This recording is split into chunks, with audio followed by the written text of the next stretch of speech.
La noticia entrevista a personalidades. De las 11 comisiones en las que estoy, soy secretario de Zonas Metropolitanas y Movilidad, soy integrante de las otras 10, Comunicaciones y Transporte, Salud, Educación, Trabajo y Bienestar. A esa me incluí. Creo que es muy importante porque el presidente dice y ha afirmado: todos los adultos mayores de 65 años para arriba están recibiendo su pensión, y no es cierto. Y quienes pierden la credencial es un calvario el poderla recuperar. Entonces ya es un derecho, ya es algo constitucional y tenemos que garantizar. Pues hay muchos temas. Uno de ellos, el más común, es el tema de la CURP, que no está certificada, y eso no debería ser. O sea, debemos encontrar las soluciones, no obstaculizar. Debemos ser más operativos, el Ejecutivo lo debe hacer. Yo he hecho un llamado ya en una reunión de comisión, un exhorto fuerte a la secretaria del Bienestar a nivel nacional, Ariadna, porque debemos dejar en claro una cosa: hay una gran responsabilidad con la población, y la gente llega a acercarse a nuestras 6 oficinas a pedir ayuda porque no encuentran el camino, y cuando nosotros vamos y hacemos la gestión, ya lo último que nos empezaron a contestar fue con el oficio que mandó el presidente, donde dice que el trámite debe ser personal sin intermediarios. Pero no es que nosotros nos querramos meter o colgar de algo, pues lo cierto es que si no se están dando los resultados, la gente busca a quien le pueda ayudar, y nosotros estamos tratando de hacer las gestiones. No nos ha sido tan fácil, pero seguimos impulsando, y de ser necesario estoy en la disposición de girar instrucciones a mi equipo para asesorar, ayudar y acompañar a las personas para que puedan meter o interponer un amparo sin costo alguno. Yo, en el Senado de la República, que representamos el Pacto Federal, tenemos que hacerlo en todo el país. Me llegan solicitudes de distintos tipos, hay gente que llega al Senado, pero sobre todo en el estado de San Luis Potosí. El tema que la ciudadanía defendería fue una reforma constitucional, eso lo tenemos que reconocer. Por unanimidad fue aprobada en el Senado de la República, fue aprobado en la Cámara de Diputados. Entonces ya no es un programa que haya implementado el gobierno federal, está totalmente blindado. Todo es modificable. Cuando decían el INE no se toca, yo digo, pues tan se toca el INE como se toca cualquier ley, porque tocamos la Constitución, porque los tiempos cambian. Somos una sociedad cambiante y eso tenemos que adaptar las situaciones al entorno actual. Entonces, sí hay una manera en que lo podrían quitar, pero solo sería teniendo mayoría calificada en ambas cámaras y modificando la Constitución. Si no, no hay manera. Y ese llamado se lo tendríamos que hacer al gobernador del estado de San Luis Potosí, para que también los apoyos que está dando a la población los dé de manera directa por medio de una tarjeta, sin estar utilizando una promoción personal para él o para su partido. Lo vemos en las becas alimentarias, o sea, traen logo, traen sello, traen color, y eso no es el origen de la Cuarta Transformación. Por eso hacemos el llamado respetuoso. Eso es diferente, ¿no? En San Luis Potosí se están dando programas implementados, no son cuestiones que se hayan aprobado en la Constitución del Estado. Esos programas que está implementando el gobierno del Estado son programas de gobierno del Estado, pero no tienen una regulación legal como tal. Eso sí se podrían quitar. O sea, el próximo gobierno, si ve otra visión, lo podría hacer, pero lo ideal sería dejar en la Constitución del Estado de San Luis Potosí reglas muy claras de los apoyos para que el dinero llegue a la población. O sea, ¿qué pasa cuando le llega al adulto mayor, a la persona con discapacidad, al joven estudiante de preparatoria o de nivel básico? También estás ayudando a la economía local.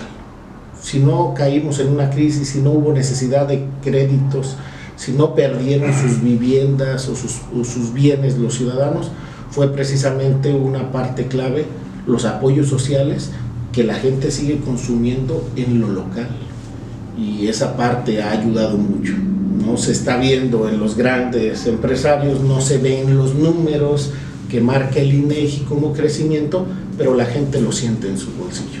INSABI fue creado en el periodo de Andrés Manuel López Obrador con una intención: garantizarle a toda la población su seguridad médica, sus insumos sin que tuvieran que pagar. Se quitó el seguro popular porque no era ni seguro ni era popular, o sea, te daban un listado donde te decían esto te cubre, esto lo pagas. Y en el Hospital Central era muy triste, nos tocó a nosotros enfrentar la gestión de Mónica Liliana, porque incluso ahorita no ha entrado, debo reconocerlo, con este gobierno, pero dentro del hospital en la administración anterior había hasta un código gris, y el código gris era: se está escapando un paciente sin pagar. O sea, en la desesperación de la gente, iban y le dejaban su ropita en el baño, el paciente iba, ahí se quitaba lo que tenía, se vestía y se fugaba. Las personas que fallecían, si la gente no pagaba, no les entregaban el cuerpo. O sea, cosas antihumanas con lo que pasaba en el Seguro Popular. ¿Qué pasa con el INSABI? El INSABI trata de garantizar, tener todo, que la gente ya no se preocupe. Que, bueno, otra cosa que pasaba en el Seguro Popular era que si tú llegabas pero no estabas dado de alta, te empezaban a cobrar, y ya a partir de que fuiste dado de alta ya no. Entonces, acá ya no, ya era con que tú tuvieras tu credencial de lector, tuvieras tu CURP, tú podías tener acceso a la salud. Hubo complicaciones. Yo no digo que el INSABI fue un fracaso como tal, porque le tocó enfrentar el tema y coordinar el tema de la pandemia, la vacunación, etcétera, y lo hicieron muy bien. Pero ¿cuál es el detalle de lo que ocurría en el INSABI? Los recursos seguían llegando a los gobiernos estatales. O sea, la federación, que tuvo un incremento, que los diputados federales asignaron mayor presupuesto a la salud, llegaba el dinero, pero tenía la facultad del gobernador o la gobernadora de cada entidad para cómo disponer de los recursos. Y mucho se seguía yendo a nómina o a otras cuestiones. ¿Qué es lo que ahorita se está haciendo la modificación en este cierre de periodo que estuvo muy álgido, que nos tomaron la tribuna, que hicieron un vacío, pero pues que al final nos dieron la garantía de aprobar varias reformas, entre ellas 2 constitucionales, como es el disminuir la edad de los jóvenes para poder ser diputados federales a 18 años y para ser secretarios de 30 a 25. Y la otra reforma constitucional que se tuvo es el tema de la famosa 3 de 3, que es garantizar que los hombres que ejerzan violencia ante una mujer o sean deudores alimentarios, que se pueda hacer un padrón sobre ese tema, no puedan acceder ni siquiera a los cargos públicos. Entonces, ese tipo de reforma se autorizó, y ahí venía el tema también de desaparecer el INSABI para irnos a lo que es el IMSS Bienestar, que es lo que antes era el IMSS Coplamar. Y lo que tenemos que decir, si bien es cierto que no es un tema que nació con la Cuarta Transformación o con Andrés Manuel, sí debemos reconocer que es una institución muy noble que ha servido a la gente. O sea, tenemos en Tamazunchale un ejemplo, tenemos en Cerritos, aquí más cerca, un ejemplo donde la gente tenga seguridad social o no, en el IMSS Coplamar o IMSS Bienestar, los atendían, les resolvían y ya los canalizaban en determinado caso que tuvieran otro tipo de atención, ya sea nefrológica, oncológica, a donde dependiera, ¿no? O sea, al IMSS, al ISSSTE o al Hospital Central. Entonces, es una institución sólida, es un programa genuino que ayuda, independientemente de quién lo haya hecho, y yo creo que al pasar los recursos del INSABI, los insumos, e irnos ya con las reglas de lo que viene siendo lo que hoy es el IMSS Bienestar, va a beneficiar a garantizar ese origen que se intentó con el INSABI y que no pudo ser posible porque no todos los gobiernos estatales cooperaron. La diferencia es que el IMSS Bienestar tiene otras reglas de operación, tiene otras formas, y entonces van a empezar a trabajar de manera conjunta, se van a ceder los recursos para que el IMSS Bienestar pueda estar ejecutándolo. y es algo que ya tiene muchos años, es algo que ya está probado y que ha sido efectivo para la población.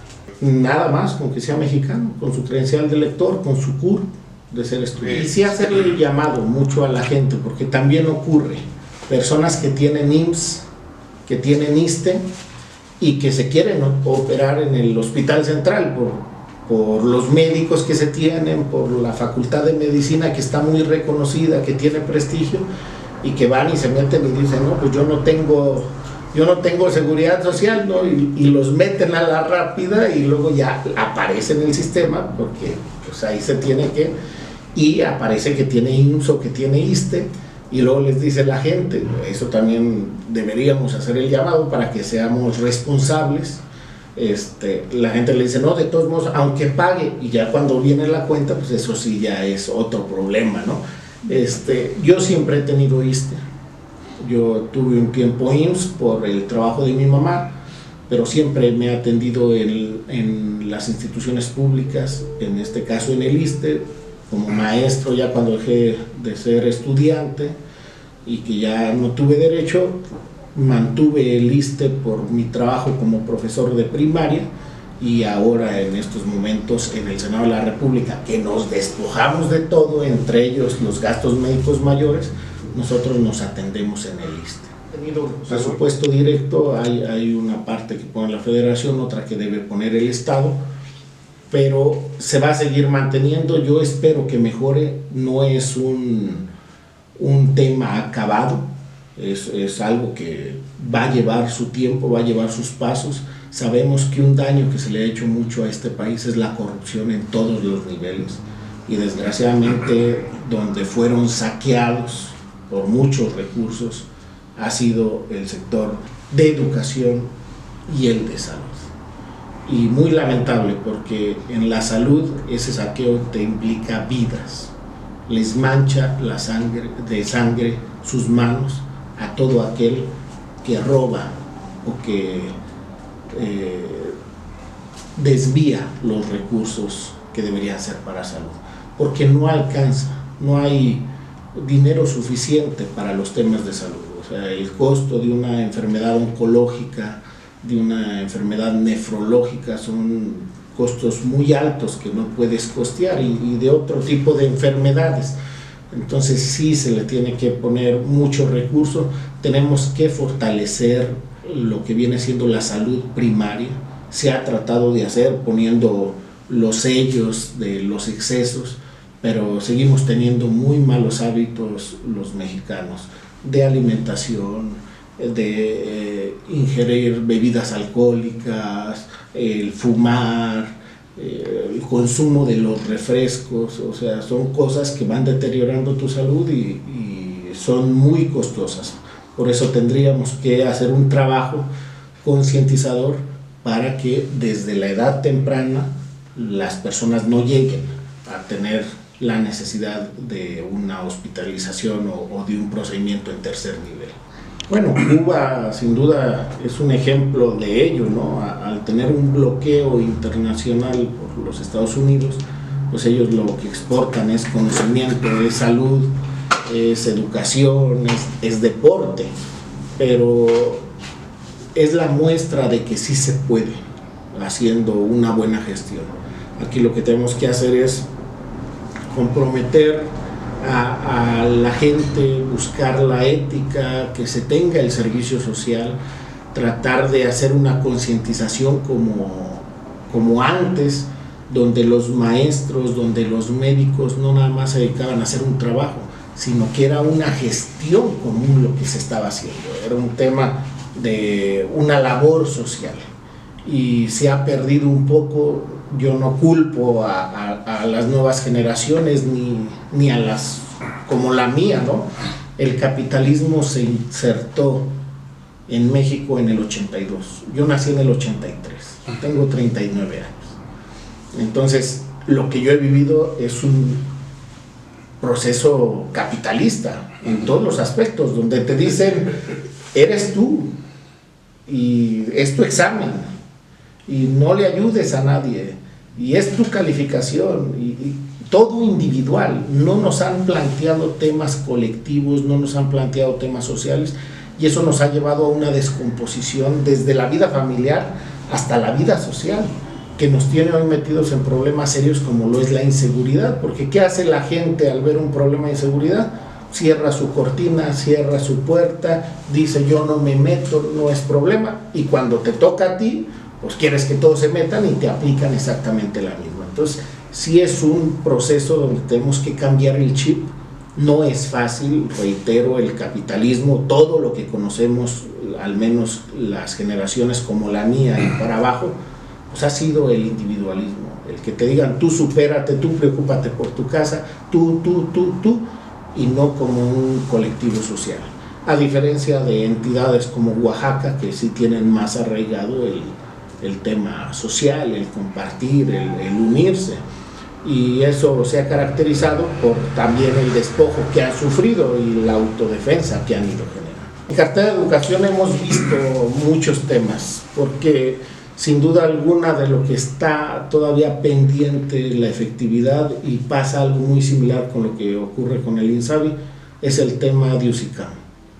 O sea, se hicieron las modificaciones, se garantizó el regresar para tener la garantía del empleo, que ya con Peña Nieto buscaban el cómo despedir a algunos compañeros, pero en este paso del ascenso horizontal y vertical todavía hay muchas dudas y todavía hay muchas injusticias. Entonces yo estoy en comunicación constante con los maestros. Te platico un tema que en lo particular me tocó ver y que es impresionante. Una maestra se inscribe, lleva su procedimiento, es una maestra muy inquieta, muy servicial, que les trata de abrir las miras a los estudiantes. Es una maestra de la escuela Julián Carrillo, yo trabajé con ella. Nos fuimos a varios concursos de expociencia, hemos traído premios nacionales de expociencia por algunos proyectos. Hemos ido a Baja California, fuimos a Tampico, a varios lugares. La escuela el día de hoy tiene una invitación, una acreditación para participar en expociencias en Brasil. O sea, la maestra es muy inquieta, es muy dedicada, tiene su doctorado, se inscribe, tiene el ascenso horizontal, sale publicada en las listas y de repente no le llega el recurso cuando les llega a todos. Ella empieza un viacrucis para hacer solicitudes, buscar en el sindicato, en la secretaría, en el UCICAM, que le den respuestas, y nunca le dan respuestas. ¿Qué ocurre en el tema de UCICAM?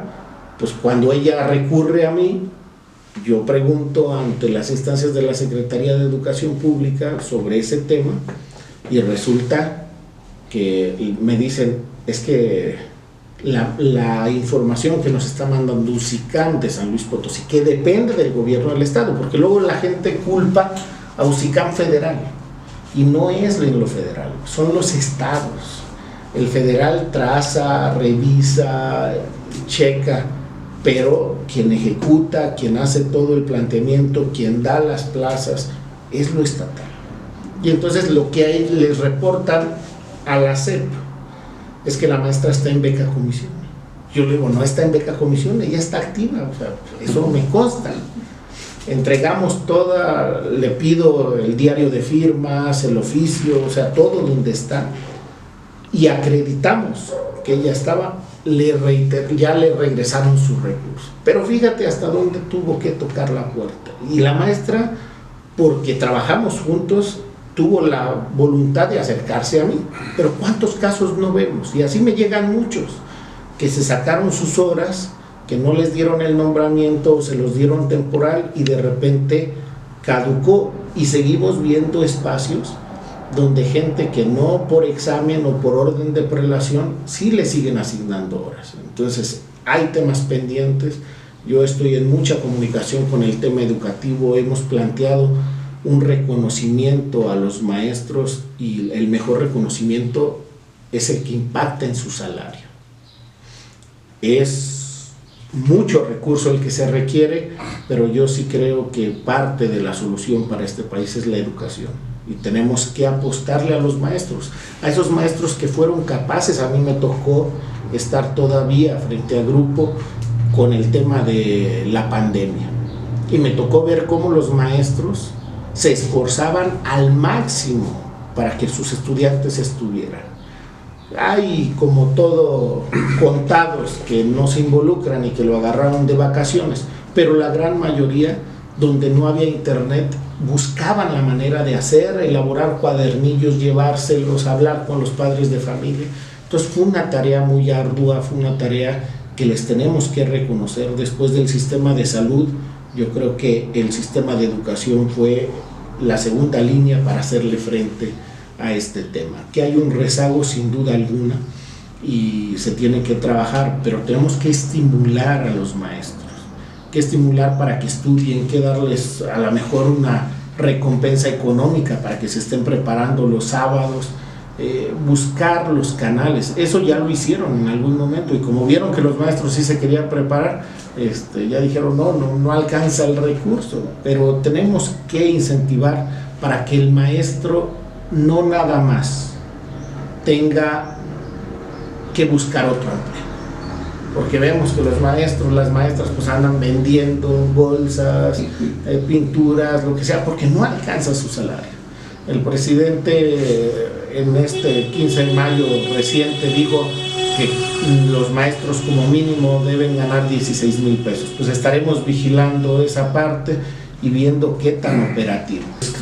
Es una cuestión de recursos, yo espero que sí, y espero que sea más de 16,000 para que el maestro pueda estar enfocado y que los supervisores, porque creo que ahí está la clave, los supervisores y los directores cubran su función como tal, porque tenemos apoyos técnicos pedagógicos que lejos de ir a apoyar al maestro para nutrirlo, para darle herramientas, para fortalecer la práctica docente, pues son apoyos administrativos. Tienen una carga brutal administrativa y entonces los supervisores no llegan a la práctica con el maestro. Y quien ha rescatado la educación, yo lo sigo sosteniendo, quien ha mantenido la educación pública no ha sido los gobiernos, de ningún tiempo. Han sido los padres de familia y las personas, el personal que está dentro de las escuelas. Porque en los lugares más alejados donde no llega el supervisor, donde muchos supervisores ni siquiera saben dónde están las escuelas, en esos lugares el maestro no falta. El maestro llega como puede, se queda a dormir. Entonces sí hay un compromiso en medida, pero tenemos que buscar estimular, fortalecer a los docentes. Lamentablemente en San Luis Potosí no vemos que le apuesten a la educación. Se amparan en una herencia maldita, donde lo que buscan es decir no tenemos recursos, no se puede solventar, les empiezan a quitar sus derechos, sus prestaciones, su salario, o sea, y eso es terrible. O sea, el no fortalecer el tema de las pensiones, el no pagar los laudos que ya se ganaron, por ejemplo, en el tema de telesecundaria, pues es una grosería ante el gremio. Y que te digan que no tienen para educación, pero sí tienen para festejos, sí tienen para fachadas de los parques, tumbando allá en Valles y haciendo unas fachadas. O sea, yo no creo que el camino sea el destino de esos recursos para otro tipo de obras, para andar pintando de color verde todo el estado. Yo creo que mejor tendríamos que recuperar el tema de la educación y destinarle recursos.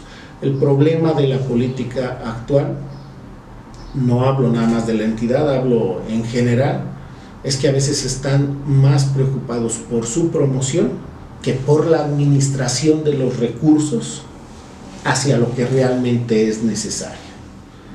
Y pues eso es lamentable, porque la gente, lejos de involucrarse en el tema político, pues debería estar muy atenta para ver que los funcionarios, lo que tienen su responsabilidad, gobernadores y presidentes municipales, es administrar la riqueza del municipio. No es una dádiva, no es lo que te quiero dar, no es de mi bolsa, es del dinero de todos y la gente debería ser más exigente en ese sentido con los cargos ejecutivos. Considero primeramente el tema, por ejemplo, de CONACYT y todos esos programas, que muchas veces muchas instituciones, muchos organismos descentralizados fueron creados con la intención de acomodar a su gente. O sea, sí veo esa parte, yo no veo una gran diferencia de lo que hacían anteriormente el recurso a lo que se ha hecho actualmente. O sea, yo te lo digo como una persona que ha trabajado en el medio de la educación, pues anteriormente el CONACYT, los recursos, todo lo que les daba, pues no se veía en un impacto real en el sentido educativo. Por eso sigo sosteniendo que quienes han sostenido la educación de este país han sido los padres de familia, malamente, y digo malamente porque el artículo 3º en su fracción cuarta es muy claro. La educación que imparta el Estado deberá ser laica, gratuita, obligatoria y ahora de excelencia. Y hasta viene entre paréntesis, cuando dice del Estado, federal, estatal y municipal. Y le han dejado la responsabilidad a los padres de familia. Los padres de familia, sin que sea, porque ellos no se deberían estar preocupando por eso. Para eso hay recursos. Y quien debería estar haciendo lo de las escuelas, como lo está haciendo el día de hoy el gobierno federal. O sea, el gobierno federal, ¿qué hace con el programa La Escuela es Nuestra? Le da el recurso a los padres de familia y les dice, ustedes saben en qué se necesita, aplíquenlo.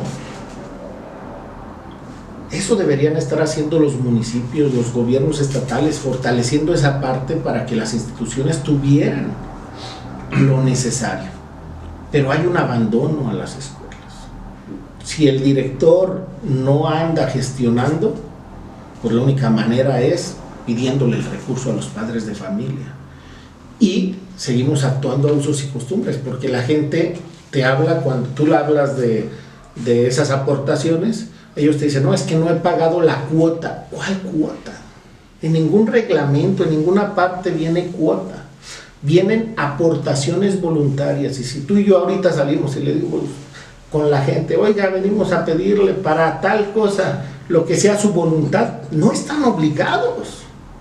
O sea, si no me diste, no tengo por qué sacarte ahí en un listado diciendo, este no dio, o no les dan los libros de texto gratuitos. O sea, hay una manera de presión. A mí me tocó escuelas donde sacaban a los estudiantes, con todo el riesgo que eso implica, O sea, el papá, la mamá lo fueron a dejar, pero no ha pagado, va para afuera, porque no estás inscrito. O sea, hay ciertas cuestiones que se han hecho mal para presionar, y algunas veces no de manera malintencionada, sino con la necesidad que tienen las instituciones de infraestructura, de servicios, porque ni siquiera te garantizan el agua. Las escuelas andan pagando con el dinero de los padres de familia pipas. O sea, esa es la parte donde yo digo, los gobiernos estatales, en vez de andar trayendo grupos musicales, que está bien para el entretenimiento, el desestrés, pero no son fundamentales, deberían estar viendo cómo resolver la problemática educativa, y no lo están haciendo, ni se ve la intención de que lo hagan, porque eso no te da votos, no te va a redituable. Ellos lo que quieren es la pachanga, la fiesta, y eso creo que es una cuestión que debe cambiar, y debemos ser más responsables para que el recurso sea eficientado. Entonces, con las modificaciones que está haciendo el presidente, creo que tiene en cierta parte una razón del querer quitar, porque muchas están muy corrompidas, tienen muchos recursos, tienen mucho personal y no están dando los resultados necesarios. También la otra debió haber sido una revisión más puntual, el tratarlos de fortalecer, el tratarlos de organizar. Pero yo te pongo el ejemplo de una vivienda. A veces es más difícil hacerle modificaciones o reparaciones a la casa que el tumbar y volver a construir. Pero nos entregaron un estado, un país saqueado, con fugas, con deudas, con plagas, y es la parte que se está tratando de corregir.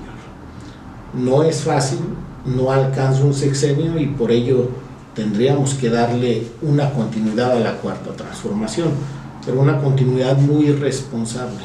Las universidades, todo un reto el que se está haciendo, porque, mira, yo sí te puedo decir que el presidente tiene mucha claridad, tiene una visión a largo alcance.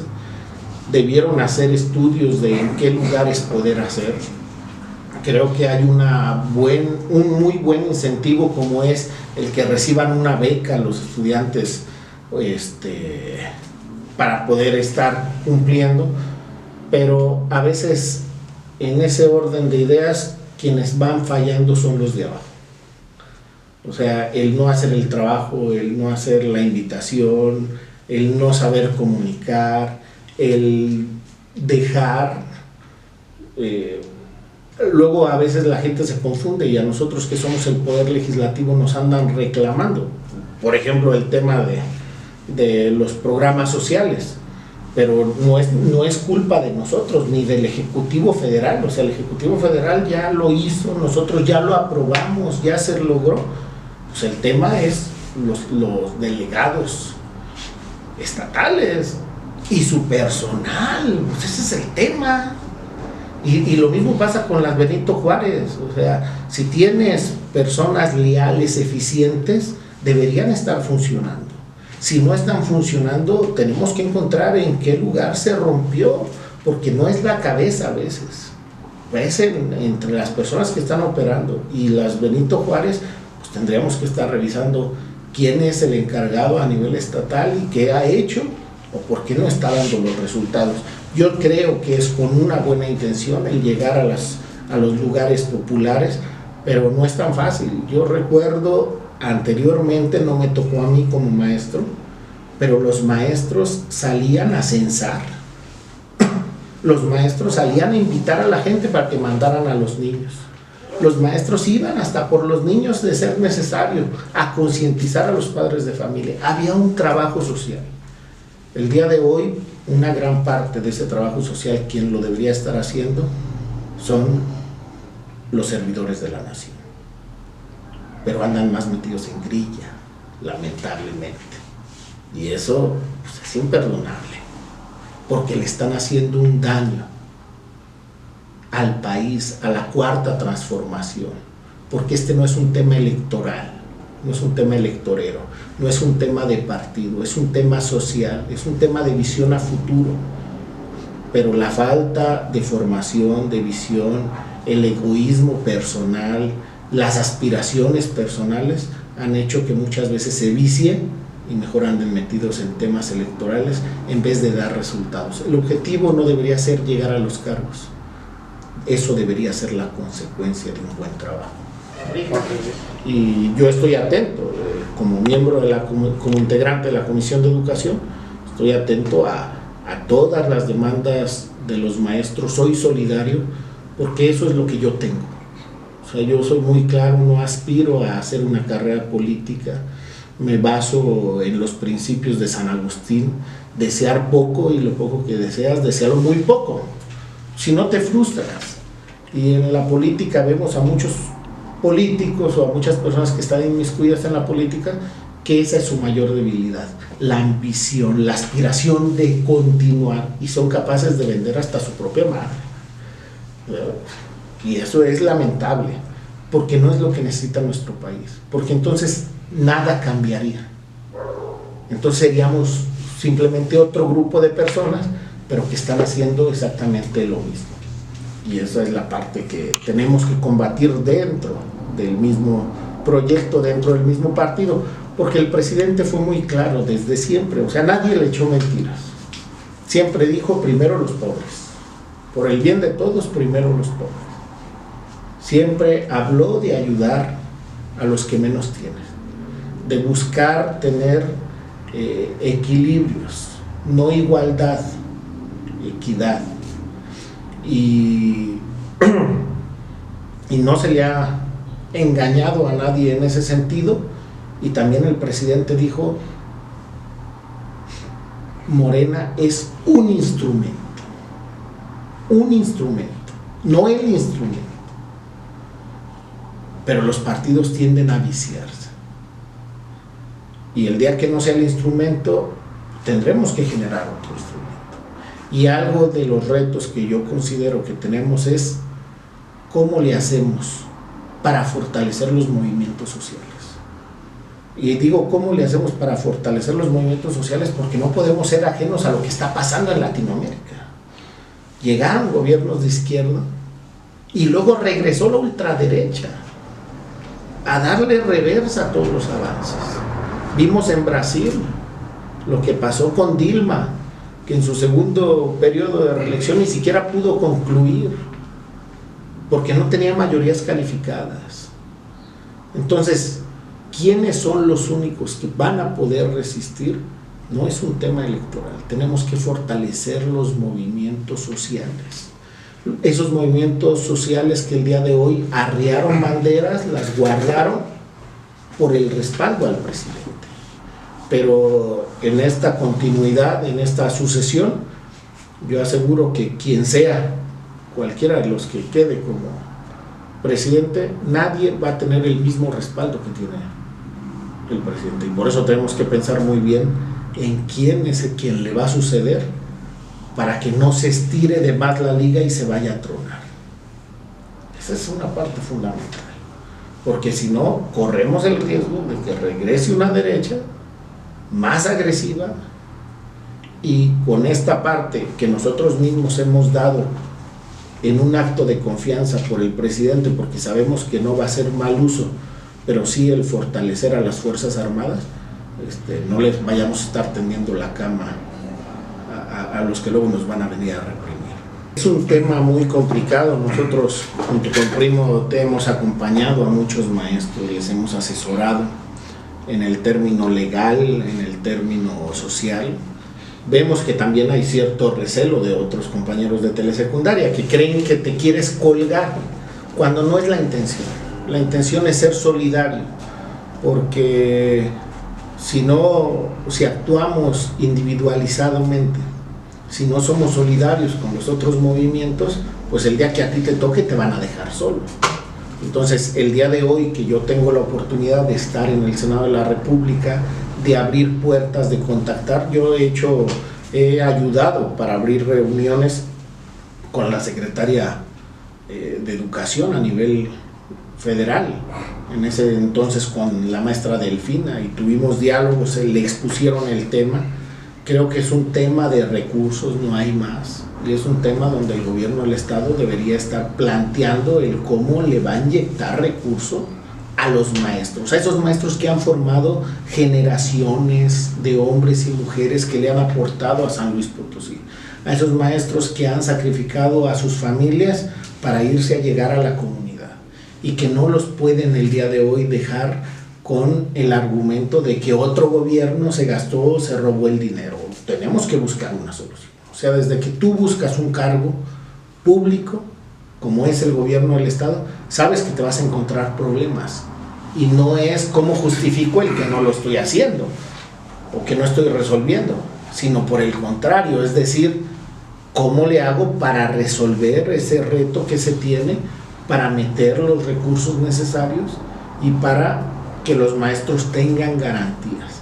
Yo veo dos caminos: la lucha jurídica acompañada de la lucha social por el parte de los maestros. No se va a dar de otra manera y tenemos que presionar para que sí el gobierno federal ponga una parte, pero que no el gobierno estatal se deslinde y que finque responsabilidades a las personas que desviaron, malutilizaron o se robaron el recurso, porque no basta decirlo de palabra, hay que tomar las acciones y determinar quién. Yo veo en este gobierno a muchas personas que anteriormente estaban en otros cargos y que lejos de estar preocupados pues tienen otro cargo. Con todo respeto lo tengo que decir, el maestro Crisógono Sánchez Lara fue secretario de la sección 26, es parte del manejo de esos recursos, de los fideicomisos, y hoy es el encargado del SER. Entonces yo creo que mejor busquemos soluciones, no es busquemos culpables y que parte de los que estaban antes el día de hoy están conmigo. Pues oye, Eso se me hace algo incongruente. Entonces tendríamos que decir, a ver, ¿cómo le hacemos? ¿Cómo le inyectamos? Y lo que debería estar haciendo el gobierno estatal, creo yo, en este tema, como en el del agua, es convocando a mesas de trabajo con los legisladores federales de San Luis Potosí, porque ellos son los que asignan el recurso, con los senadores de San Luis Potosí, porque nosotros representamos las entidades, con los presidentes municipales, pero mesas de trabajo para buscar las soluciones, para buscar cómo ayudamos todos a que el Estado tenga los recursos y que los maestros no tengan la incertidumbre. Entonces yo estoy en toda la disposición de acompañar a los maestros de la sección 52, a los maestros de telesecundaria, en la lucha política, jurídica, social que se tenga que dar. No tengo empacho ni tengo aires de grandeza para no poder recorrer. De ahí vengo, mis orígenes son de la coordinadora. Yo vengo de la lucha social, vengo de la calle, vengo de la defensa del sindicalismo, y el día de hoy vamos a tener que dar una lucha, y aunque yo no estoy siendo afectado, sí la tenemos que dar. Y tenemos que también buscar un rescate, que también no es fácil, créeme, yo tengo una iniciativa en ese sentido, porque tiene que haber un rescate a las personas que se fueron a las cuentas individuales. Hablo de un rescate porque te pongo el ejemplo, el día de hoy tenemos personas que están jubiladas, personas que están pensionadas por el 10º transitorio, y personas que lo único que tienen o que van a tener es lo que ahorren en su Afore, y lo peor es que muchos ni lo saben. O sea, a partir del 2007, cuando se pone la reforma a la ley del ISSSTE, todos esos que entraron a partir de mayo, si no me equivoco, ya no tienen derecho a una jubilación ni a una pensión. Ya nada más es lo que ellos aporten a su Afore. Y todavía hay muchos maestros que los confundió el mismo sindicato nacional y estatales, y que dijeron, no, pues mejor me voy a la Afore, y se cambiaron del 10º transitorio a una Afore, y el día de hoy están recibiendo pensiones o su pensión raquítica. Se los dijimos, luchamos, metimos amparos, y ahí el Poder Judicial no nos aceptaba los amparos. Hoy acepta todo, pero en ese entonces no. Hicimos movilizaciones, hicimos paros amplios, grandes, y no se logró.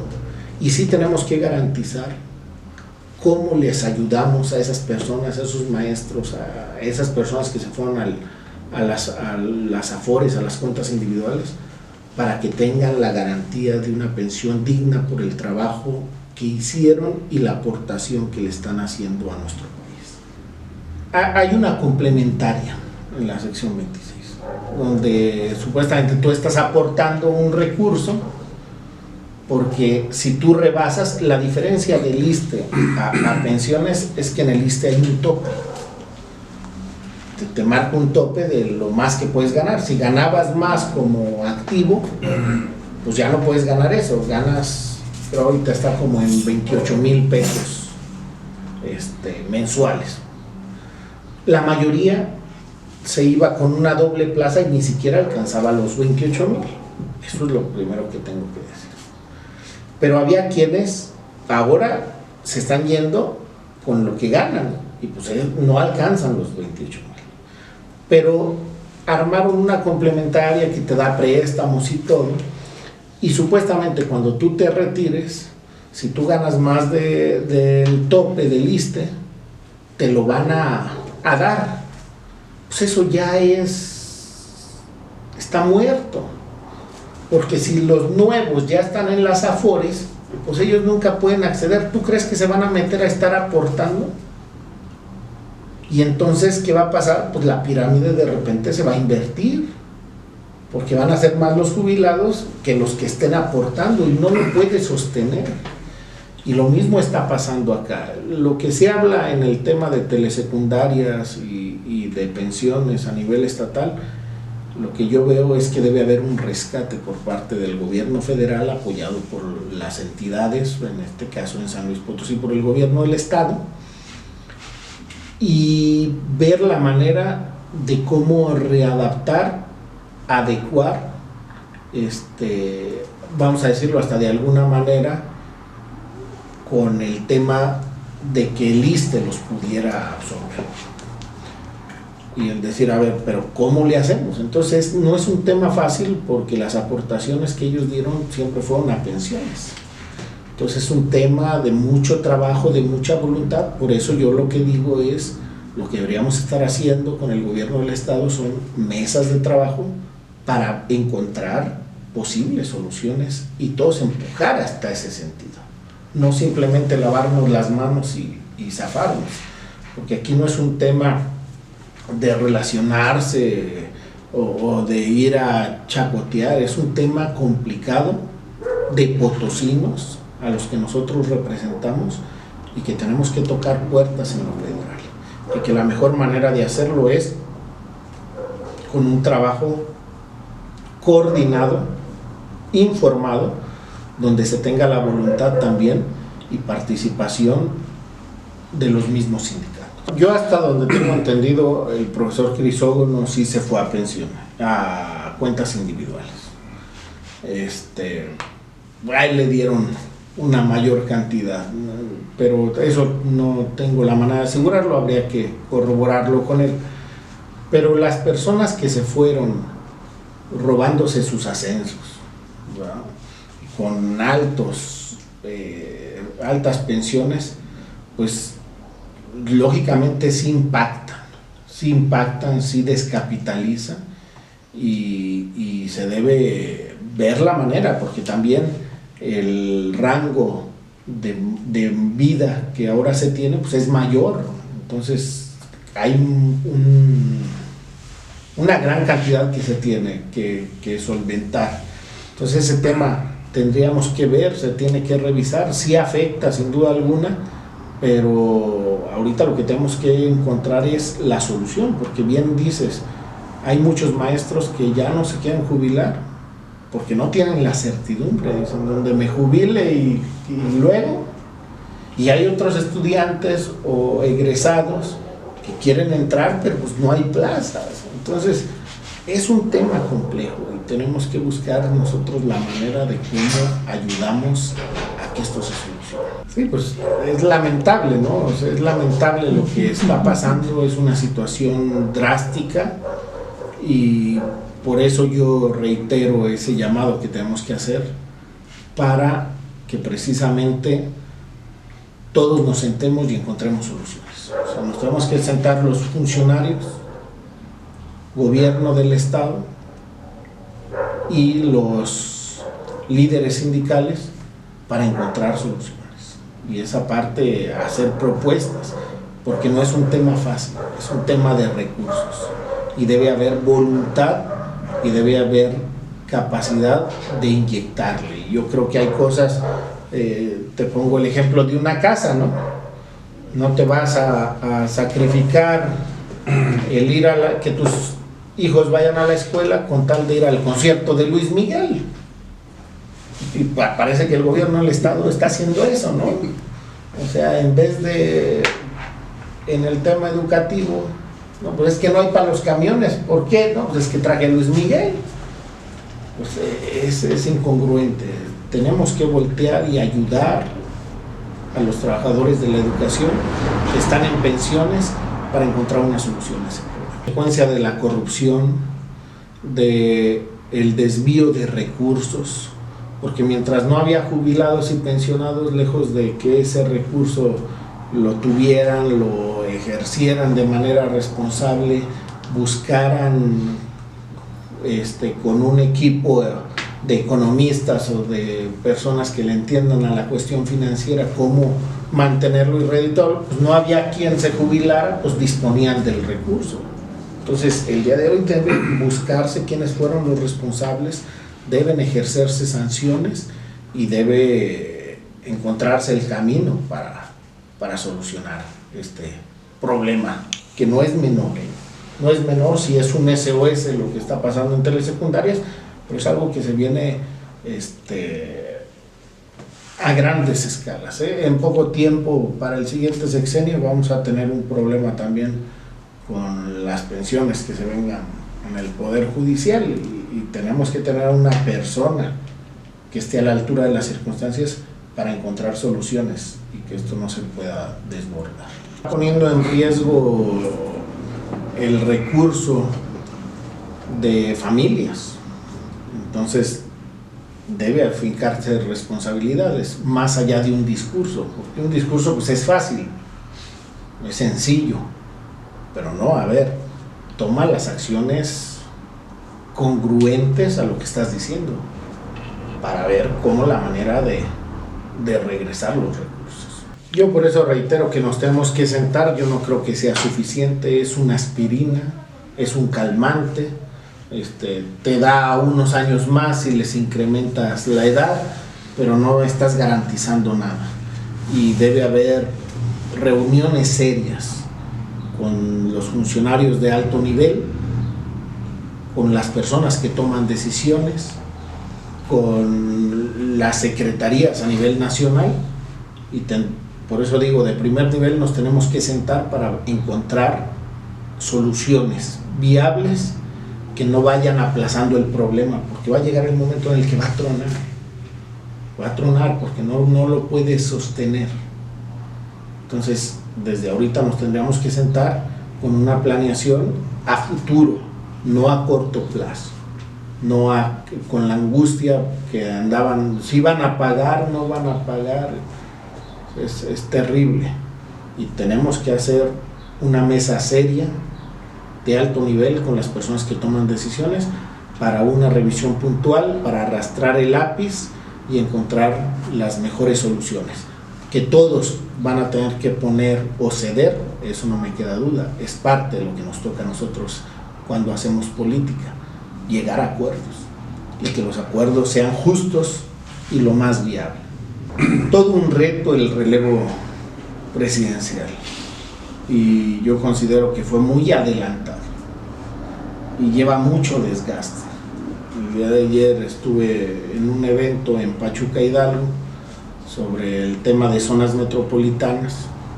Reitero, soy secretario de esa comisión, y yo veo el desgaste ya físicamente que se ve en los 4 candidatos. Ahí estuvo Claudia Sheinbaum, que hoy estará en San Luis Potosí, y se ve el desgaste, la presión a la que fueron sometidos, y también un conflicto interno entre los ciudadanos que no debería ser. Yo te voy a poner un ejemplo. El presidente nos acaba de invitar al Palacio a finales de abril, y ahí estuvieron los 4 aspirantes, y no sabes las ganas que me daban de grabar un video, porque cuando llegan los 4 ves cómo platican de cosas serias, en momentos bromean, se ríen, y están los 4 platicando de manera natural, y tú ves a la población bien agarrada. Y entonces yo quería grabar ese video, no me pareció quizá lo más prudente o correcto grabarlo sin autorización, ¿verdad? Pero hubiera sido muy interesante. Pero bueno, no lo pude grabar, pero te lo platico. Y yo veía y se me hacía así con ganas de ponerle nada más un encabezado, ¿no? Ellos tienen la capacidad de ponerse de acuerdo, de dialogar sin mayor conflicto. Tú no caigas en pasiones, porque luego caen en fanatismos y descalifican y atacan con comentarios muy hirientes que marcan, difaman, engañan, distorsionan. Y yo ahí lo estaba viendo, te digo, yo me tocó ser uno de los senadores, pues estábamos ahí todos los senadores de Morena y de los partidos afines, aliados, y todos vimos una relación armónica entre los 4. luego llegó el presidente y ya pudimos estar platicando. Entonces yo lo primero que diría es, la sucesión yo sí creo que está garantizada en este 2024. Hubo una campaña sistematizada en contra de Monreal y no tan dura también contra Ebrard, al grado de que en uno de los videos se ve cómo a Ebrard en algún momento le escupieron y cómo una vez saliendo de Palacio le gritaban al canciller. O sea, hubo campañas donde golpearon. De Monreal lo menos que dijeron era que era un traidor, cuando a mí me queda claro que Monreal ha sido uno de los personajes, si no es que el más eficiente, para sacar las reformas. Todas las reformas constitucionales que llegaron al Senado, todas salieron. Y las que no salieron fue porque las enviaron a la Cámara de Diputados. Y en el Senado de la República, desde el 2018 a la fecha, no tenemos mayoría calificada. Y se lograron sacar. Una de las que se sacó y tampoco salió por unanimidad en el Senado y en la Cámara de Diputados la tumbaron, quitarle el fuero a los legisladores. Entonces, cuando a mí me dicen que Monreal traicionó, yo digo, ¿en dónde? O sea, dame elementos, ¿a qué te refieres con traición? Y luego lo que llegan a sacar es el tema del 2021, donde se pierden muchas alcaldías. No, es que él jugó en contra. Yo más bien diría, el partido tuvo errores garrafales. Se cerró, se apoderaron, se distribuyeron los estados como los grupos criminales, como si fueran sus plazas. San Luis no fue la excepción. O sea, quien esté criticando lo que se hizo en la Ciudad de México y que diga por qué Monreal se replegó o por qué Monreal no apoyó, pues yo no apoyé a Mónica Liliana. Y no hice tampoco leña del árbol caído cuando la apresaron ni nada, fui respetuoso. Pero muchos vimos cómo entregaron el estado de San Luis Potosí, con malos candidatos, con candidatos que nos agredieron. No tengo nada contra Javier Nava, pero 2 semanas antes de que fuera nombrado, andaba diciendo que le tenía que ganar a los mugrosos de Morena. Y luego fue nuestro candidato de Morena. Entonces, pues son de las incongruencias que no puedes culpar por los malos resultados a Ricardo Monreal. Fueron las malas decisiones del Comité Ejecutivo Nacional, de la Dirigencia Nacional, de la Comisión de Elecciones. Eso fue. Fíjate, en el 2018 en la Ciudad de México, de las 16 alcaldías, Morena ganamos 14. Y en el 2021, de las 16 alcaldías, perdimos 9. Nos quedamos nada más con 7. Y si los partidos de oposición hubieran ido unidos, haciendo la sumativa, nada más hubiéramos ganado Ixtapalapa. Y eso es responsabilidad, sobre todo, del trabajo de la jefa de gobierno. O sea, ya luego puedes echarle culpas, ¿no? Que si Monreal, que si esto, es que no me apoyaste. A ver, ¿cuál es el trabajo que se está haciendo? Y de las malas decisiones para nombrar las candidaturas. Entonces, sí es un tema que yo creo que vamos a tener que resolver internamente. Es un tema complicado, porque yo sí considero que el día de hoy la oposición está inexistente. No es una amenaza, realmente no. Pero el problema es que puede ser el principio del fin. O sea, podría darnos para ganar en el 24, pero garantizando que perdemos en el 30. Porque no podemos dejar de ver lo que está haciendo. O sea, el poder económico no es un poder menor. Y el poder económico que el día de hoy se tiene y que está trabajando como los poderes fácticos, bueno, no acaba de venir un personaje del medio artístico que se ha estado inmiscuyendo mucho en la política al Congreso y lamentable que lo escucharan y ni siquiera lo cuestionaran. O sea, le abrieron y bueno, todavía hubo quienes se tomaron fotografías con él. No está mal que se tomen con el artista, pero lo que está representando ese personaje.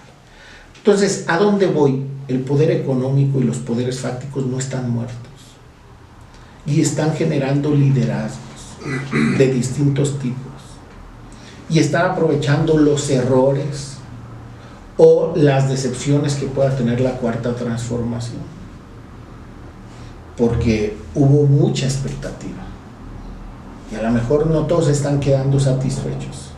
Yo estoy convencido de que es lo mejor que nos pudo pasar, pero también estoy convencido que falta mucho por hacer.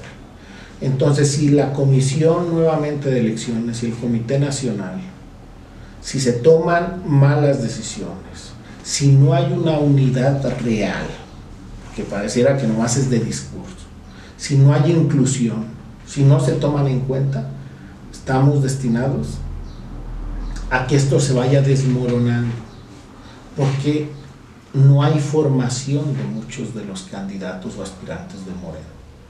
Son cuates, son leales. Y bueno, aquí hablamos de la elección que se tuvo en la renovación de los órganos de Morena, ¿no? A nivel nacional, a todas vistas.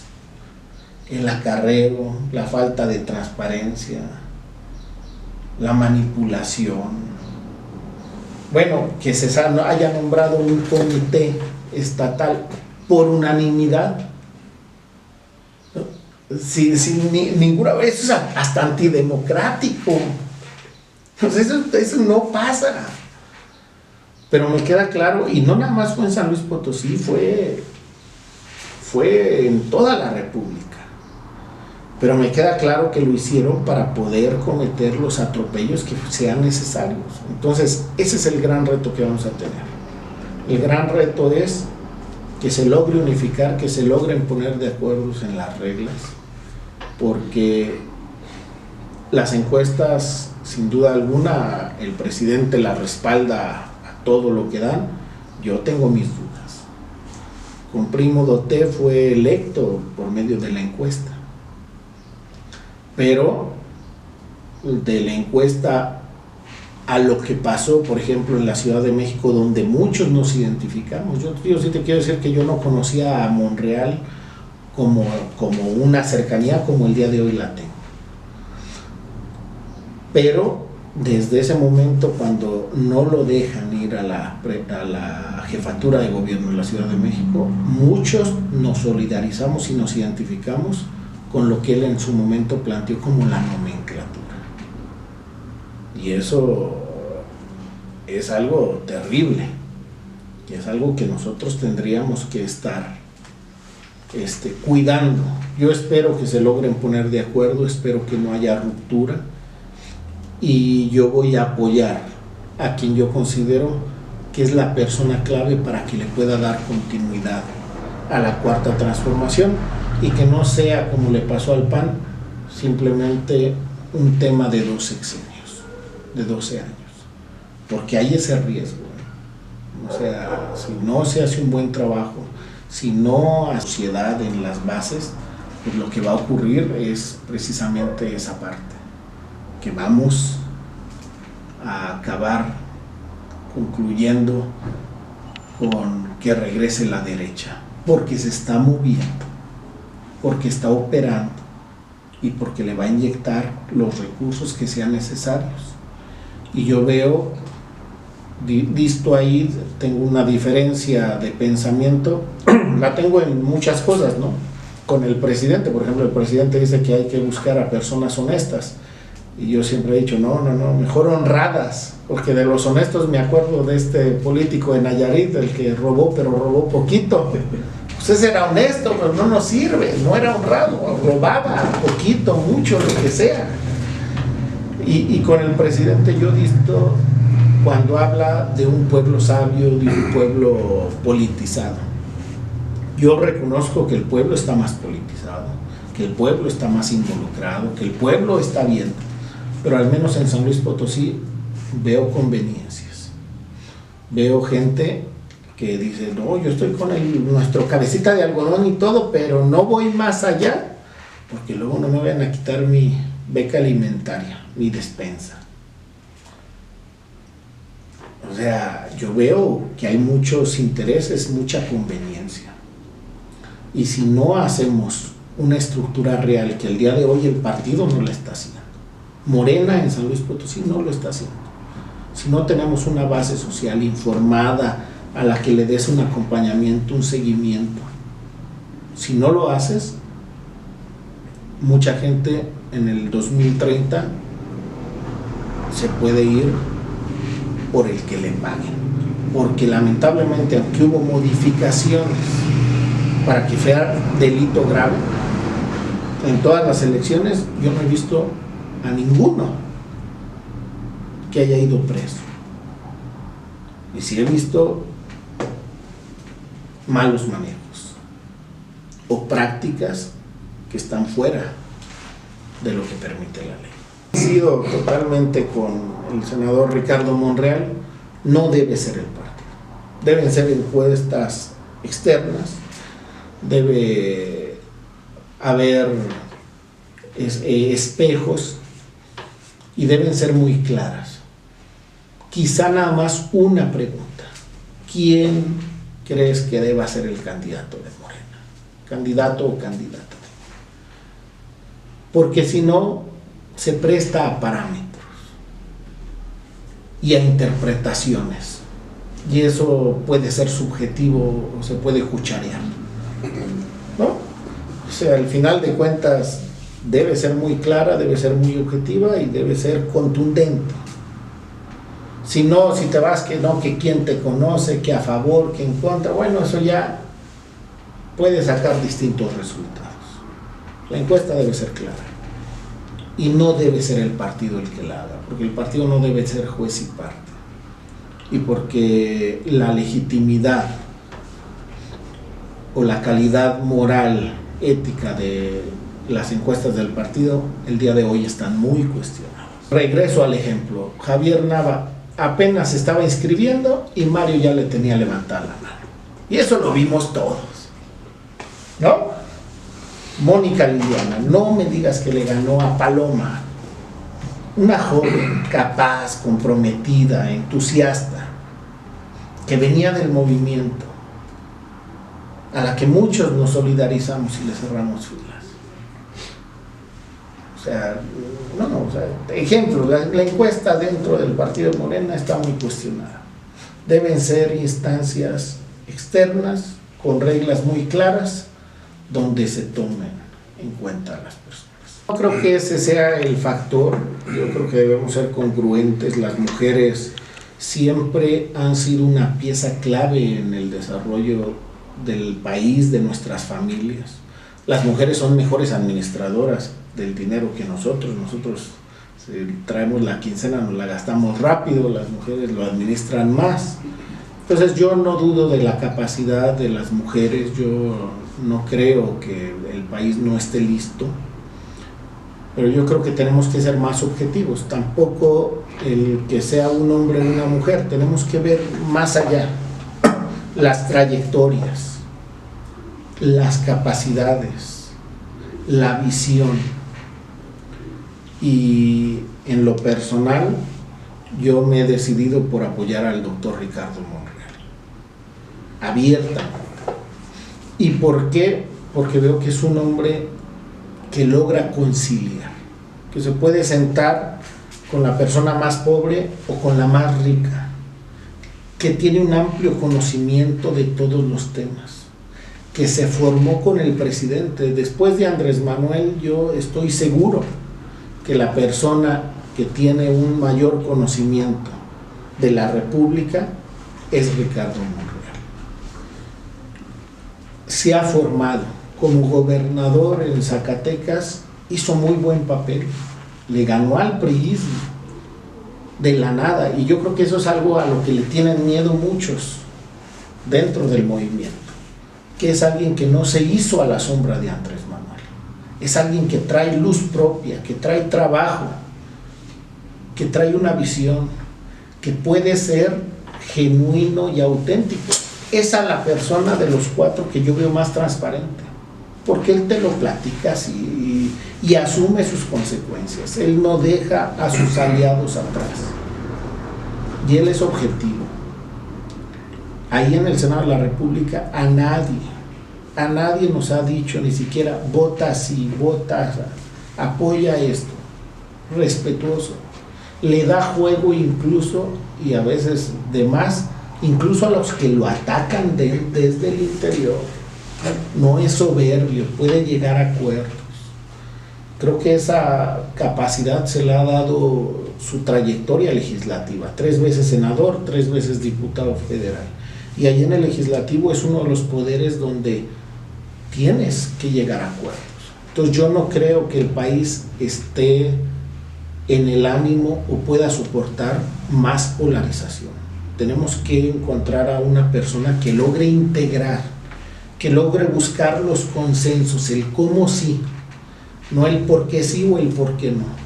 Diría Sabina en su canción de Noches de Boda, que gane el quiero, no que gane el puedo, que no sea porque puedo, sino que lleguemos a los acuerdos.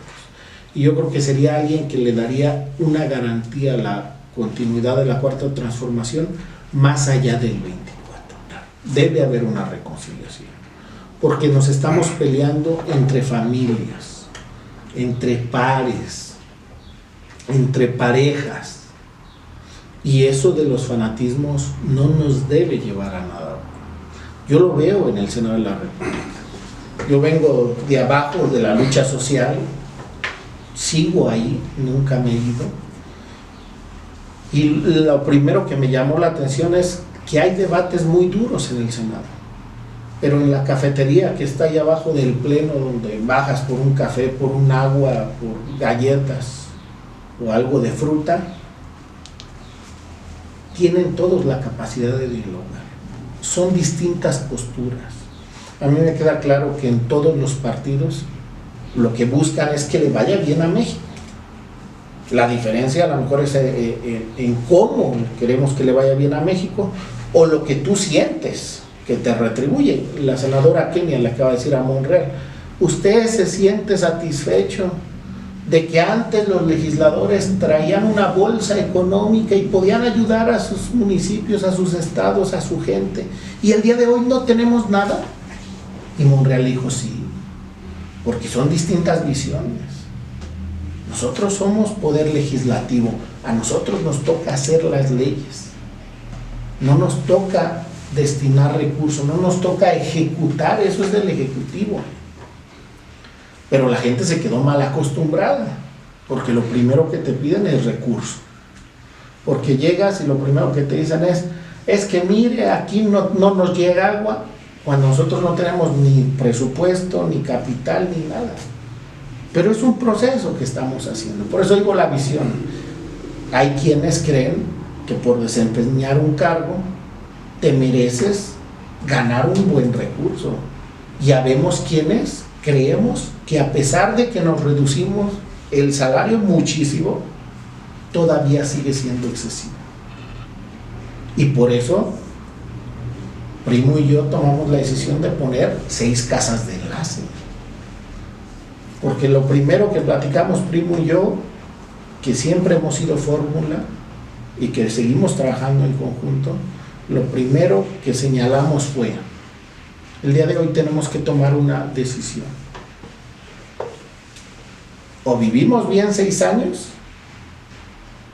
¿quién no vive bien con 105,000 pesos al mes? O lo destinamos a la lucha social. Y decidimos destinarlo a la lucha social. Ni Primo trae chofer, ni yo traigo chofer. Siempre dividimos el recurso, desde la primera dieta hasta la actual, seguimos dividiendo el recurso y seguimos supliendo las necesidades de las 6 oficinas. Y lo hacemos con una labor social, el traslado de pacientes, los amparos, el acompañamiento, la gestión. Porque nosotros no vemos el llegar a un cargo para beneficiarte, porque yo tengo muy claro eso. La gente no votó por mí para que cambiara mi nivel de vida o para que a mis hijas las enviara a escuelas particulares o para que yo me cambiara de domicilio. La gente votó por un cambio general. Y lo que nosotros estamos haciendo es servirle a la gente sin importar por quién votaron, su ideología, su condición económica, su preferencia sexual, su religión, su partido. Nosotros a todo el que llega a las oficinas lo atendemos, le ayudamos, sin preguntarle absolutamente nada y sin cuestionarle ni andarnos haciendo propaganda. Y yo tengo un periódico, el Dominical, que te voy a estar mandando. Cada domingo informo mis actividades de la semana y los resultados de los votos. Y eso ningún senador lo hace, ¿verdad? Porque están acostumbrados no a un trabajo social. Pero esto a mí me deja mucha claridad, porque además cuando nosotros salgamos, anteriormente salían con un recurso, con un beneficio. Nosotros vamos a salir sin nada, ni un bono. Antes daban bonos, déjame decirte. Había 3 que me llamaban la atención, porque, o sea, por permanecer toda la sesión para que no te salieras. Ese tipo de abusos eran los que había. Y ahora nosotros lo que estamos planteando pues es otra manera. Entonces yo lo que digo es, son distintas visiones, nos tenemos que reconciliar, ya no nos podemos estar atacando. Se vienen retos económicos, retos sociales muy fuertes. Y también otra de las cosas que tenemos que estar contemplando es, tenemos un país poderoso, una potencia como Estados Unidos, que son invasionistas y tenemos que estar unidos. Entonces yo sí le apuesto a la reconciliación, se han fijado buenas bases, yo estoy seguro que con Ricardo Monreal habrá continuidad de todo, con sus matices, con sus mejoras, con sus cuestiones, pero estoy seguro que es la persona más preparada, que tiene una visión clara de lo que viene y que enfrenta el país, y que es conciliador y que sabe hacer política, que no avasalla. Y él lo ha dicho, yo no voy a tratar a la oposición como nos trataron a nosotros. Y créeme que eso no es fácil, porque a la mayoría pierde el piso y le gana la soberbia.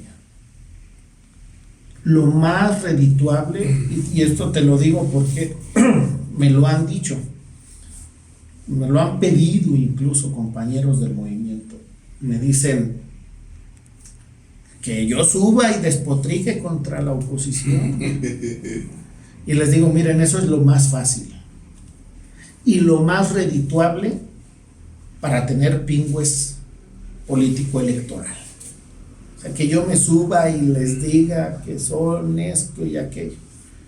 Les digo, pero el día de hoy nosotros somos gobierno y le tenemos que ayudar al Ejecutivo.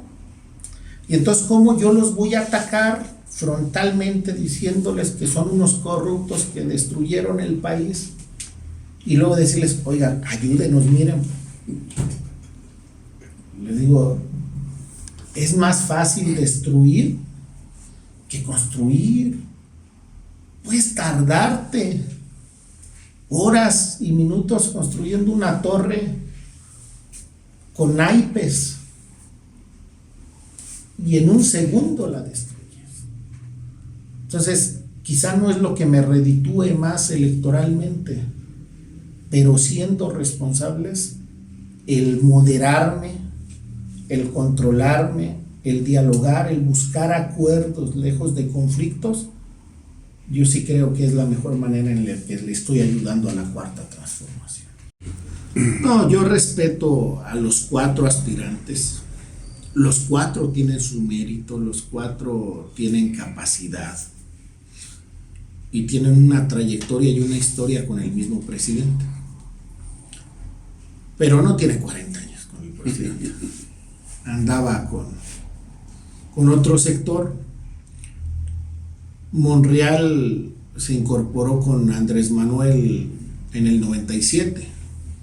En ese entonces duraban más las candidaturas, los procesos de campaña para ser gobernador.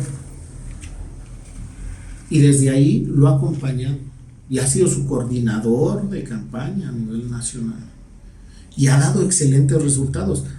O sea, te pongo el ejemplo. Él fue el coordinador de la segunda circunscripción aquí en donde estamos varios estados, Nuevo León, Aguascalientes, entre ellos San Luis Potosí, una circunscripción complicada. Yo era consejero nacional y Andrés Manuel nos dijo, oigan, hice unos compromisos, o sea, la gran diferencia de cómo se conduce Andrés Manuel y cómo se condujo Mario. Andrés Manuel nos tomó en cuenta y nos dijo, hice compromisos. Y en esos compromisos podías meter, de acuerdo a los estatutos, a personas que no fueran del partido en la lista plurinominal, en el número 3, 6, 9, los múltiplos del 3. Sí. Y en algunos estados comprometió hasta la 15, 3, 6, 9, 12, 15. En la segunda circunscripción solo comprometió la 3. Ni siquiera Andrés Manuel se comprometió a comprometer la sexta, porque no creía que llegaran 6. Quien le operó este distrito fue Ricardo Monreal. ¿Sabes cuántos diputados plurinominales federales entraron? 12. Eso es Ricardo Monreal. Eficiente, eficaz, sin mucho escándalo. Y eso es el resultado que dio. Entonces, a mí me queda claro que el canciller se bajó en el 2000 para que sumarse a la campaña. Y me queda claro que en el 2012 se volvió a bajar. Y tiene su trayectoria y lo respeto y le reconozco. Yo no hablaré mal de ninguno. Claudia Sheinbaum me parece una persona muy inteligente, muy capaz. Viene del movimiento estudiantil. Ha acompañado desde hace mucho tiempo también al presidente. Adán Augusto, pues es su paisano, ya fue senador, gobernador de Tabasco, hoy con licencia, muy inteligente también. Yo los respeto a los 4, pero yo soy objetivo. Y esto no es, aunque Monreal es de los que más ha estado con el presidente, no es derecho de antigüedad.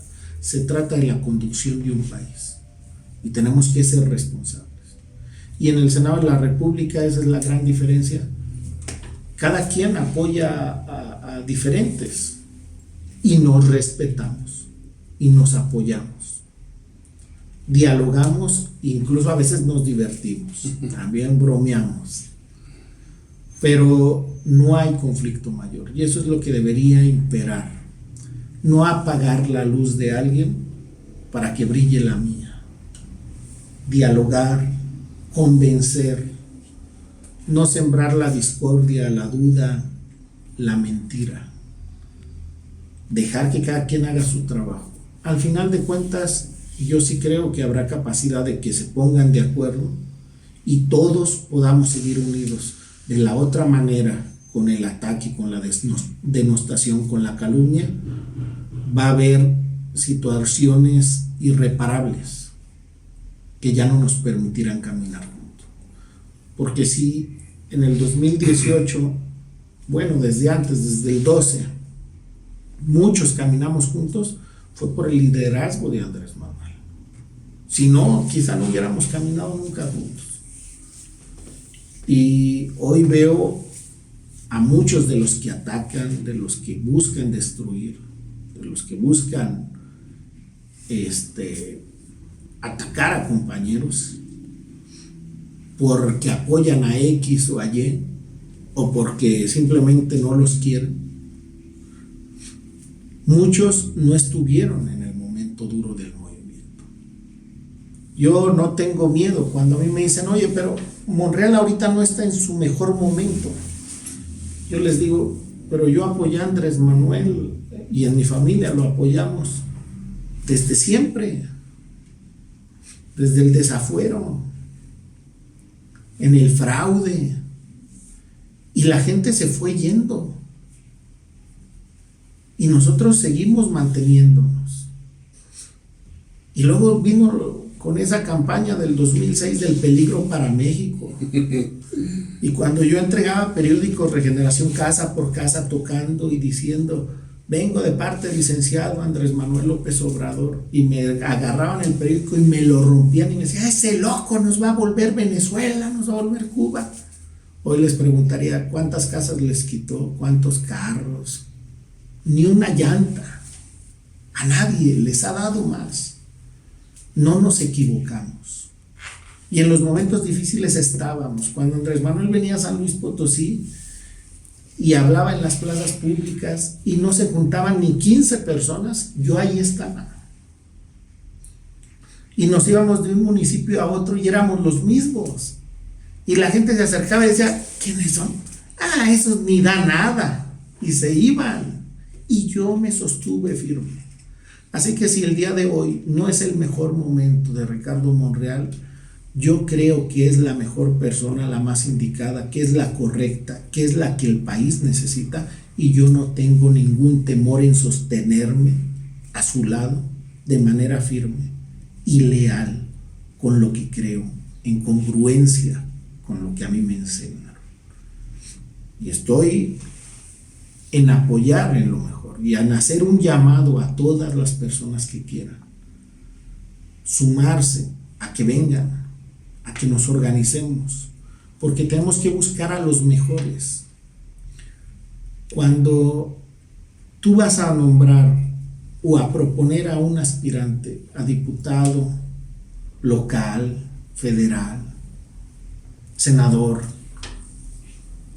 o a presidente municipal, debes buscar a los mejores, no al que te conviene, no al amigo, no al que te es leal, a alguien que va a hacer más. Debes buscar esos liderazgos. Con esa intención nace Morena, no de que los cuates, no el club de Toby, sino de buscar a ver quién en Mezquitic es un líder natural, es alguien que ve por su comunidad y que tenga idea de lo que se va a meter.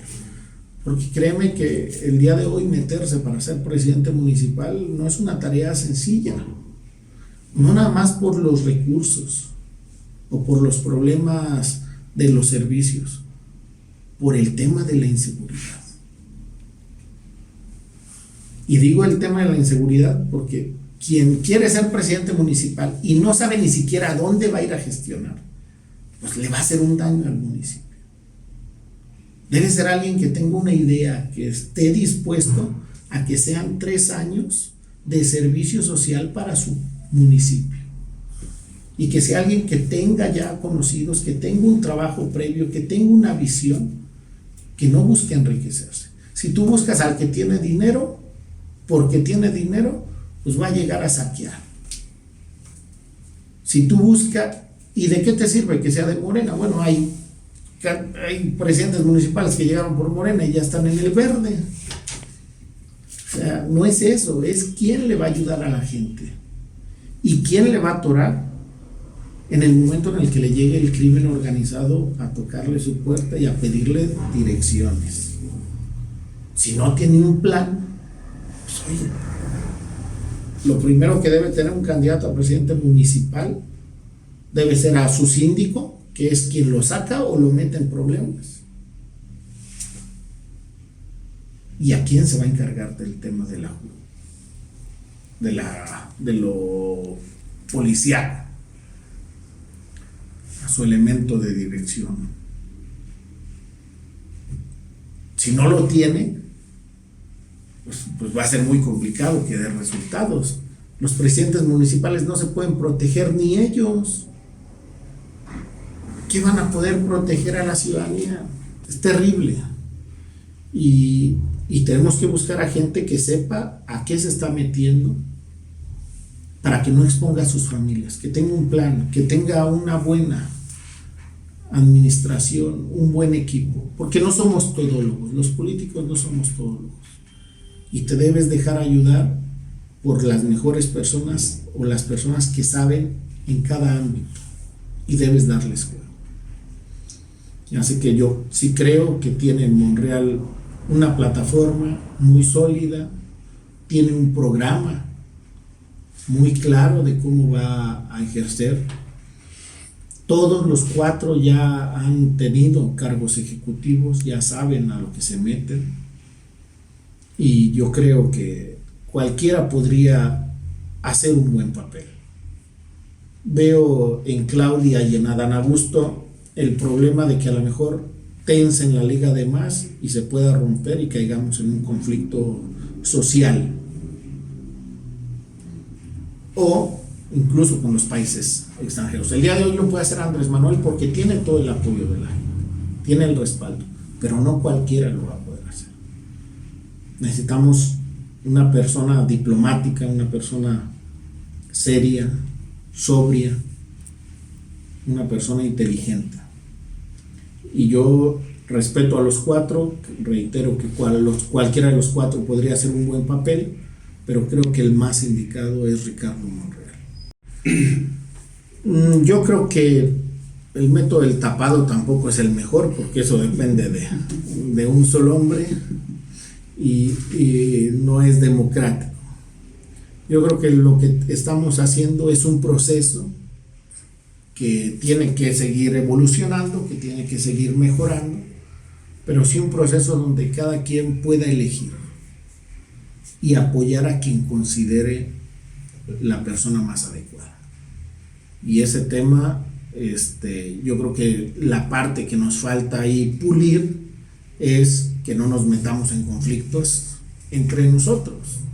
Podemos dialogarlo, podemos hablar, podemos buscar convencer, pero no descalificar, sin argumentos, porque yo no le veo a ninguno que tenga argumentos. Necesitamos a los 4 juntos, y necesitamos para eso que haya claridad. Si no hay claridad, si no se está actuando bien, pues lógicamente va a haber desencuentros. El único que puede destruir a Morena somos los mismos de Morena. Y hay quienes son malos para construir, pero buenos para destruir. Y eso lo tenemos que cuidar. Debe haber una relación de mayor diálogo. Por ejemplo, yo lo veo en el Comité Ejecutivo Estatal. No llama a que nos reunamos. No nos convoca, no nos invita a los eventos.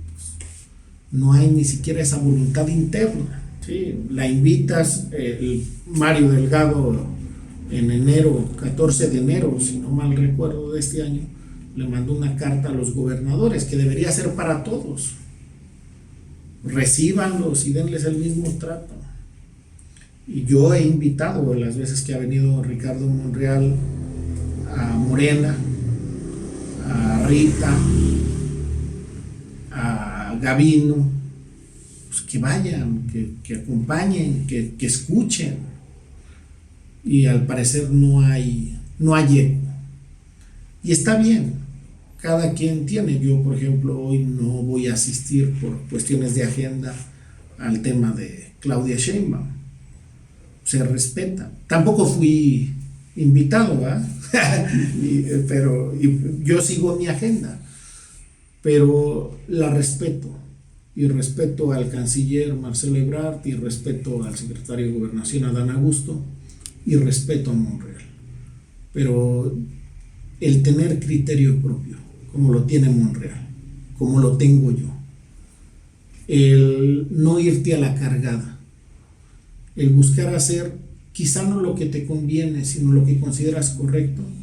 Yo creo que son valores muy importantes en este tema de política y yo no lo pienso perder. Yo no pienso perder mi dignidad por ningún cargo, por ningún puesto, ni por andar quedando bien. Yo prefiero ser congruente y poder siempre caminar con la frente en alto.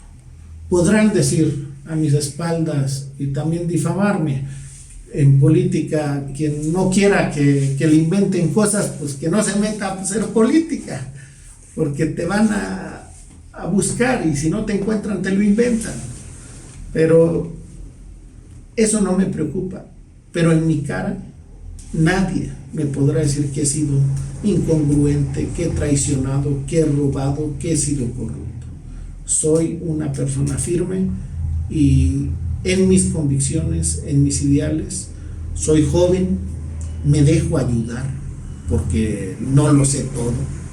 Pregunto con los que saben, me junto con los que saben y trato de ayudar también a formar liderazgos, porque no basta tener seguidores, mejor hay que generar liderazgos. Todos tenemos un margen, un alcance, y desde aquí en San Luis Potosí, con el equipo, con los compañeros que tenemos, vamos a apoyar a Ricardo Monreal de manera incondicional, sin pedir nada a cambio, como no pedí nada cuando apoyaba a Andrés Manuel. Las consecuencias me pusieron en este lugar que es muy digno y es muy gratificante. Pero ¿sabes qué es lo que a mí me hace sentir más satisfecho?